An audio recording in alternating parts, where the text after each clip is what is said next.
Hi guys, it's Salma. Yan, good morning po sa inyong lahat. Nandito po ako banda sa may Tokyo Station po.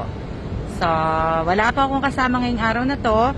So, nakikita niyo yung building na yan. Yan po yun sa Tokyo Station po. Ako lang po mag-isa. Dahil may work na po si Kellan. So, ayan, ito, nandito po ako. Namasyal po ako kahit ako lang po mag-isa. Doon yun naman. Diba? So, hintayin natin yung, ayan o. Hintayin natin ang stoplight.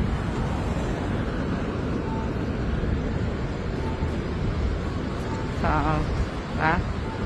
may mga makikita natin dito sa building na to. Yata. Mga restaurant. Ayan o. Merong outer garden. O, diba? So, yung mapa natin.